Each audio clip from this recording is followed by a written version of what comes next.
Olá, amigos do canal Aprendendo sobre Mediunidade, sejam bem-vindos a mais um estudo do Livro dos Espíritos. Esse aqui eu acho que vai ser o nosso penúltimo vídeo, né?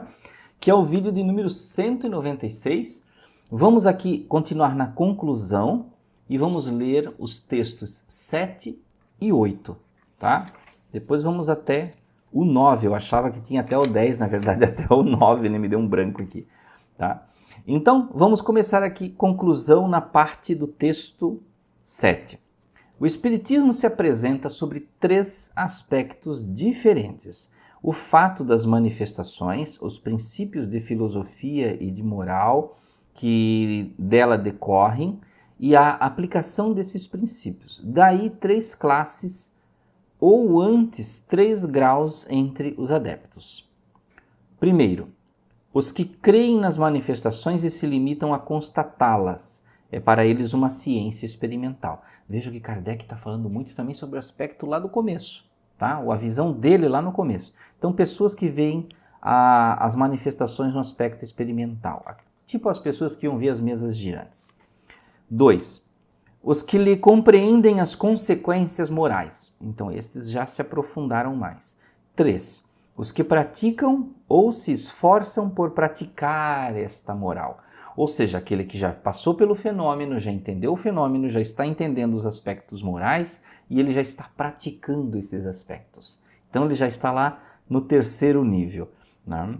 Qualquer que seja o ponto de vista científico ou moral sobre o qual se examinem estes fenômenos estranhos, cada um compreende que é toda uma nova ordem de ideias que surgiu, das quais as consequências não podem ser senão uma profunda modificação no estado da humanidade. E cada um compreende também que essa modificação não pode ocorrer senão no sentido do bem. Quanto aos adversários, pode-se também classificá-los em 3 categorias. Veja que Kardec se preocupava muito com os adversários lá atrás, porque existia muita força contrária sobre a propagação do espiritismo. Então, ele diz aqui, número 1, os que negam sistematicamente tudo que é novo ou não vêm deles e que falam sem conhecimento de causa. A essa classe pertencem todos aqueles que não admitem nada fora do testemunho dos sentidos, as pessoas mais materialistas, né? Eles nada viram, nem querem nada ver e ainda menos aprofundar. Ficariam mesmo irritados de ver muito claro, com medo de serem forçados em convir que não tem razão. Para eles, o espiritismo é uma quimera, uma loucura, uma utopia, não existe. É muito cedo dizer, são os incrédulos que tomaram partido. Ao lado deles pode-se colocar aqueles que se dignaram a lançar um golpe de olhar para desencargo de consciência, a fim de poderem dizer: eu quis ver e não vi nada. Eles não compreendem que seja preciso mais de meia hora para se conscientizar de toda uma ciência, tá? E agora vem aqui o 2, a segunda qualificação dos descrentes, né? Dos contrários ao espiritismo. Os que, sabendo muito bem em que se apoiar sobre a realidade dos fatos, os combatem, contudo por motivos de interesse pessoal. Para eles o espiritismo existe, mas têm medo de suas consequências e o atacam como inimigo. Ou seja, são pessoas que contradizem o espiritismo, mas têm mais conhecimento de causa, porém elas vêm ao lado do interesse pessoal, no que afetaria essa crença em espíritos na minha realidade, né? E aí tem os classificados como 3. Os que encontram na moral espírita uma censura muito severa de seus atos e de suas tendências. Ou seja, aquele que olha para a moral espírita, olha para um evangelho segundo o espiritismo e não aceita porque aquilo afeta o que ele faz na vida. O espiritismo tomado a sério os embaraçaria. Eles não rejeitam nem aprovam, preferem fechar os olhos. Os primeiros são solicitados pelo orgulho e pela presunção, os segundos pela ambição e os terceiros pelo egoísmo. Concebe-se que essas causas de oposição, não tendo nada de sólidas, devem desaparecer com o tempo, porque em vão procuraríamos uma 4ª classe de antagonistas, a que se apoiasse sobre provas contrárias patentes e atestando um estudo consciencioso e laborioso da questão. Todos não opõem senão a negação, nenhum traz demonstração séria e irrefutável. Para presumir demasiado da natureza humana, crer que ela pudesse se transformar subitamente pelas ideias espíritas. Sua ação é seguramente a mesma, nem do mesmo grau, entre todos aqueles que as professam, mas qualquer que seja o resultado, mesmo fraco, é sempre um progresso, mesmo seja apenas o de dar a prova da existência de um mundo extracorpóreo, o que implicaria na negação das doutrinas materialistas, isto é, a consequência mesma da observação dos fatos. Mas entre os que compreendem o espiritismo filosófico e nele veem outra coisa além dos fenômenos mais ou menos curiosos, há outros efeitos. O primeiro e o mais geral é o desenvolver do sentimento religioso naquele mesmo que, sem ser materialista, não tem senão indiferença pelas coisas espirituais. Disso resulta nele o desprezo pela morte. Não dizemos o desejo da morte, longe disso, porque o espírita defenderá sua vida como qualquer outro, mas uma indiferença que faz aceitar sem murmurar e sem desgosto uma morte inevitável, como uma coisa antes feliz que terrível, pela certeza do estado que lhe sobrevirá. O segundo efeito, quase tão geral como o primeiro, é a resignação nas vicissitudes da vida. O Espiritismo faz ver as coisas de tão alto que a vida terrena, perdendo 3/4 partes de sua importância, não aflige tanto as suas atribulações que a acompanham. Daí mais coragem nas aflições, mais moderação nos desejos, daí também o afastamento do pensamento de abreviar seus dias, porque a ciência espírita ensina que pelo suicídio se perde sempre o que se queria ganhar, a certeza de um futuro que depende de nós mesmos tornar feliz, a possibilidade de estabelecer contato com os seres que nos são caros, oferecem ao espírita uma suprema consolação. Seu horizonte aumenta ao infinito pelo espetáculo incessante que ele tem da vida de além-túmulo deixa eu virar a página aqui, e da qual pode sondar as misteriosas profundezas. O terceiro efeito é excitar a indulgência pelas faltas alheias. Mas é necessário dizê-lo, o princípio egoísta e tudo o que dele decorre é o que há de mais tenaz no homem e, por conseguinte, o mais difícil de se desarraigar. Fazem-se sacrifícios voluntários, desde que nada custem e, sobretudo, nada privem.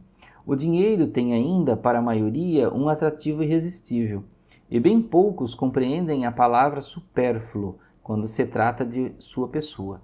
Por isso, a abnegação da personalidade é o mais eminente sinal de progresso. Então, ele fala aqui das questões das pessoas que contrariam os espíritos, o espiritismo, e daquelas pessoas que apoiam o espiritismo, né, que estão entrando nele. Agora vamos entrar aqui no texto, tá? Número 8, do texto 8 da conclusão. Os espíritos, dizem certas pessoas, nos ensinam uma moral nova, alguma coisa superior à do Cristo? Se essa moral não é outra senão a do Evangelho, por que o Espiritismo? Né? Se é a mesma coisa que está lá no Evangelho. Esse raciocínio assemelha-se singularmente ao do califa Omar, falando na biblioteca de Alexandria. Se ela não contém, disse, senão o que há no Alcorão, é inútil, portanto é preciso queimá-la. Se ela encerra outra coisa e má, portanto é preciso ainda queimá-la. Não. O Espiritismo não encerra uma moral diferente da de Jesus, mas perguntaremos, por nossa vez, se antes de Cristo os homens não tinham a lei dada por Deus a Moisés? Sua doutrina não se encontra no Decálogo? Dir-se-á por isso que a moral de Jesus era inútil? Ou seja, ele está falando lá nos 10 mandamentos, né? Já não tinha Moisés? Já não tinha os 10 mandamentos? Então não seria inútil o Cristo? Mas não veio o Cristo e foi melhor ainda? Então é isso que ele está comparando aqui. Perguntaremos ainda àqueles que negam a utilidade da moral espírita, por que a do Cristo é tão pouco praticada e por que estes mesmos que lhe proclamam a justo título a sublimidade são os primeiros a violar a primeira de suas leis, a caridade universal? Então ele está falando, está dizendo que é inútil, tá, mas porque já tem o Cristo, e tá, em onde está a prática?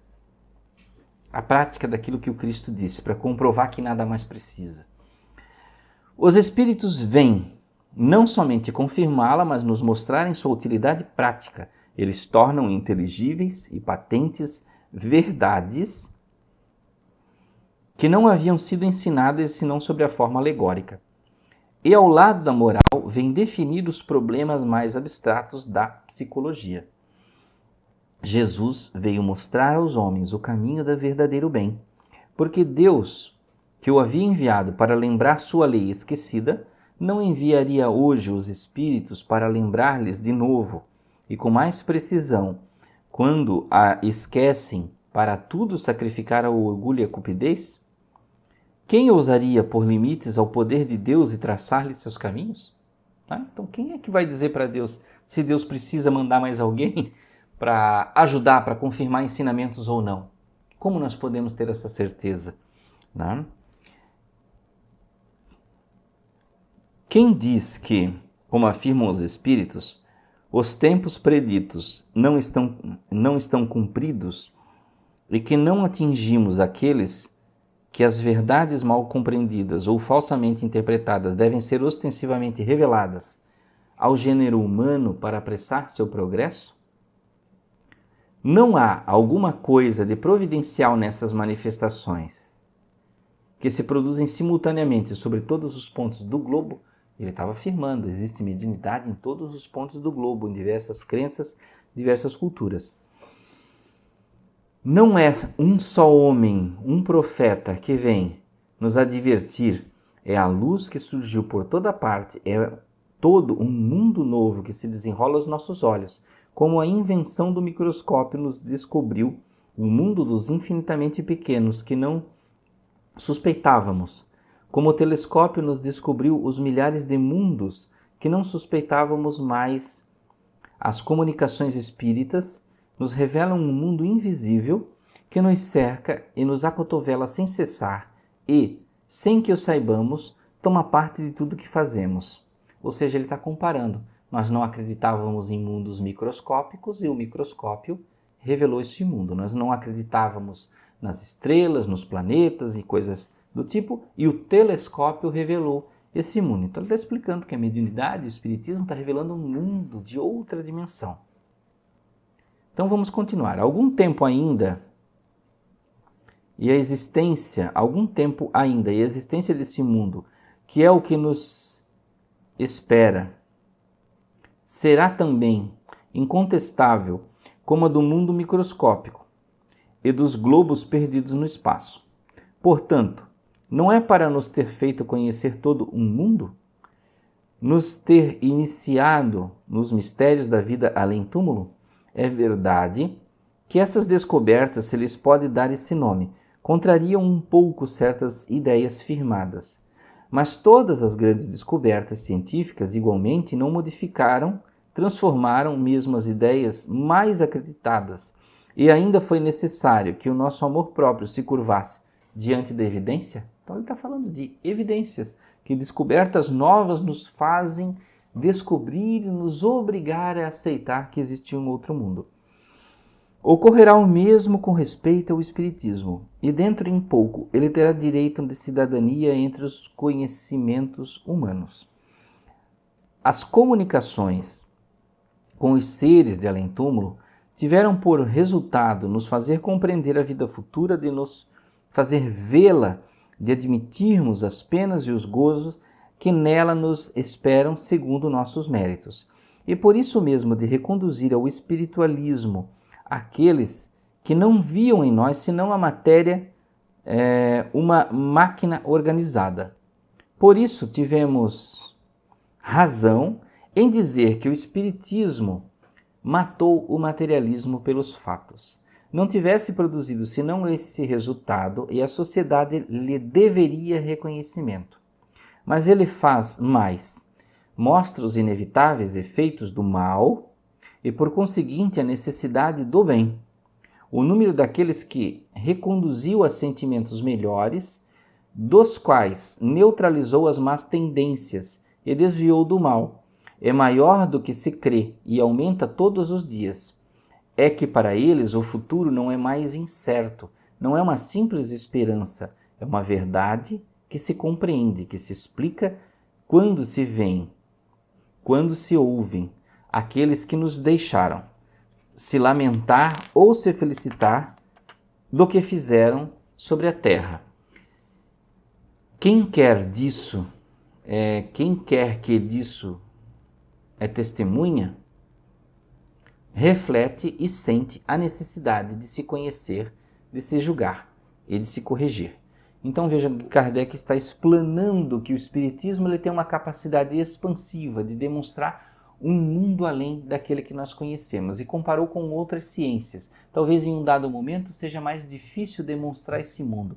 Talvez existam outras ciências se esforçando até para demonstrar esses efeitos de um outro mundo, como por exemplo a parapsicologia. Ela não existe para provar o espiritismo, mas para provar que o ser humano tem percepções extrasensoriais e pode até haver aí a hipótese da existência do além-túmulo, a existência da vida após a morte. Então tudo isso está também dentro desta ciência. Então, meus amigos, paramos por aqui este estudo do Livro dos Espíritos para continuar no próximo, que vai ser o 9, o último texto, vai ser só um, e aí nós vamos fazer aí uma consideração final particular desse nosso estudo. Então, obrigado, até o próximo estudo.